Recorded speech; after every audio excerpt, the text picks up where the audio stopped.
Hi മക്കളെ, എല്ലാവർക്കും സുഖമല്ലേ? നമുക്ക് സുഖമാണ്. നമ്മളിന്ന് ഉച്ചയ്ക്ക് ചോറ് കഴിക്കാനായിട്ടൊരു കടയിൽ പോയി. ഇത് കൊല്ലം കണ്ണനല്ലൂരുള്ളൊരു കടയായിരുന്നു. അടിപൊളി സർവീസായിരുന്നു. നിസാർക്കാസ് അടുക്കള. അവിടെ ചെന്നപ്പോഴാണ് പറയുന്നത് കൊല്ലംകാരുടെ കടയാണെന്ന്. അപ്പോൾ ഒരുപാട് സന്തോഷം തോന്നി. ടേബിളിൻ്റെ പുറത്ത് ഫുഡുകളെല്ലാം ഇങ്ങനെ നിരത്തി വെച്ചിരുന്നു.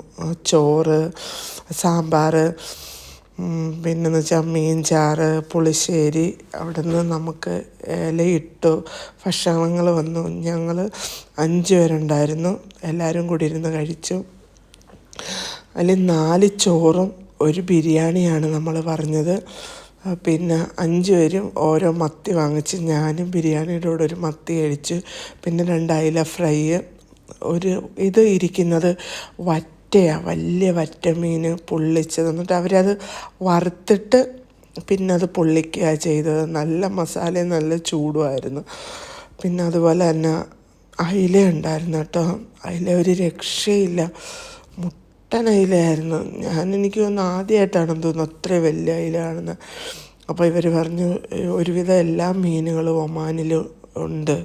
അതിവിടെ തന്നെ ഫിഷ് ചെയ്യുന്നതാണ്, വലയിട്ട് ഇങ്ങനെ കോരിയെടുക്കുക ചെയ്യുന്നത്.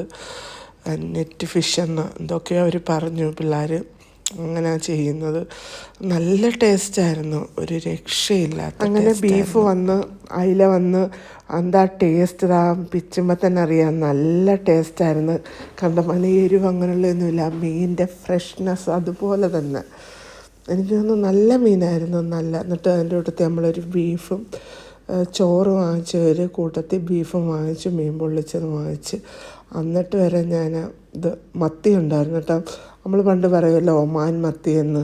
മത്തി കൊണ്ടുവന്ന് വെച്ച് എല്ലാവരും ഓരോ മത്തി എടുത്ത്. ഞാനും മേടിച്ചൊരു മത്തി. എന്തായിരുന്നു, നല്ല മുട്ടൻ മത്തിയായിരുന്നു. മീനൊക്കെ ഭയങ്കര വലിയ സൈസ് മീനുകളായിരുന്നു. അതൊക്കെ ഞാൻ ബിരിയാണിയായിരുന്നു, ബീഫാണല്ലോ. പിന്നെ ചോറ്, പയറും മത്തങ്ങയും കൂടി ഇട്ടൊരു കറി, ചീരക്കറി, അവിയൽ, കൂട്ടുകറി, പിന്നെ അച്ചാർ, പിന്നെ ഒഴിക്കാൻ പുളിശ്ശേരി, മീൻ കറി, തേങ്ങ അരച്ച് വെച്ച മീൻ കറിയായിരുന്നു. മീൻ തേങ്ങയും മുളകും കൂടെ അരച്ച ഒരു കറിയും, പിന്നെ പച്ചമോര്, പിന്നെ സാമ്പാർ. അപ്പം നമ്മുടെ കൂടെ ഇരുന്ന് കഴിക്കുന്നവർ പറയുന്നത് മീൻ കറി ഉണ്ടെങ്കിൽ വേറൊരു കറിയും വേണ്ട, കുത്തരിയുടെ ചോറായിരുന്നു, സാമ്പാർ, പച്ചമോര്, പിന്നെ ലാസ്റ്റ് നല്ല പായസം ഉണ്ടായിരുന്നു. അപ്പം അങ്ങനെ ഞങ്ങൾ അവിടുന്ന് കഴിച്ചിറങ്ങി. അടിപൊളിയായിരുന്നു. അപ്പോൾ അടുത്തൊരു വീഡിയോ ആയിട്ട് കാണുന്നിടം വരെ എല്ലാവർക്കും ടാറ്റാ, ബൈ ബൈ.